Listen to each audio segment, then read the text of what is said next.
అందరికీ నమస్తే. Welcome to my channel. ఈరోజు సింపుల్గా గోరుచిక్కుడుకాయ కర్రీ ఎలా ప్రిపేర్ చేయాలో చూద్దామండి. ఒక ప్యాన్ తీసుకోండి, దానిలో ఆయిల్ తీసుకోండి. ఆయిల్ హీట్ అయ్యాక ఆవాలు, జీలకర్ర, పచ్చిమిర్చి, ఉల్లిపాయ ముక్కలు, కొంచెం కరివేపాకు అన్నీ వేసుకొని ఇవన్నీ బాగా ఫ్రై అయ్యాక దీనిలో 1/2 స్పూను పసుపు, కొంచెం అల్లం వెల్లుల్లి పేస్ట్ కూడా వేసుకొని ఇదంతా స్మెల్ పోయే వరకు బాగా వేయించుకోండి. తర్వాత వాష్ చేసుకున్న గోరుచిక్కుడుకాయలు కూడా దీంట్లో వేసుకొని ఇదంతా ఆయిల్లో బాగా ఫ్రై చేసుకోండి. ఇప్పుడు మూత పెట్టుకొని 5 మినిట్స్ వరకు ఇవన్నీ కొంచెం మెత్తపడే వరకు ఉడికించుకోండి. ఇప్పుడు మూత తీసి చూడండి. ఇది ఒకసారి అంతా బాగా కలుపుకొని దీంట్లో 2 టమాటోస్ చిన్న చిన్న ముక్కలుగా కట్ చేసి వేసుకోండి.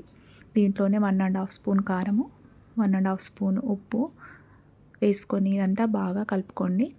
అన్నీ బాగా కలుపుకున్నాక మళ్ళీ మూత పెట్టుకొని 5 to 10 మినిట్స్ వరకు ఈ టమాటాలంతా మెత్తపడే వరకు బాగా ఉడికించుకోండి. ఇప్పుడు మూత తీసి చూడండి, టమాటాలంతా బాగా ఉడికిపోయాయి. ఇక నేను పల్లీలు, నువ్వులు ముందుగా వేయించి పెట్టుకొని పొడి చేసుకున్నానండి. అవి ఒక స్పూను 1 స్పూన్ వేసుకోండి. దీనిలోనే కొంచెం ధనియాల పొడి, కొంచెం సాంబార్ పౌడర్ ఇంట్లో ప్రిపేర్ చేసుకున్నానండి, అది కూడా వేస్తున్నాను. వేసి ఇదంతా బాగా కలుపుకొని దీంట్లో 1 గ్లాస్ వాటర్ కూడా వేసుకోండి. వేసుకొని మూత పెట్టుకొని 5 to 10 మినిట్స్ వరకు ఇవన్నీ బాగా ఉడికే వరకు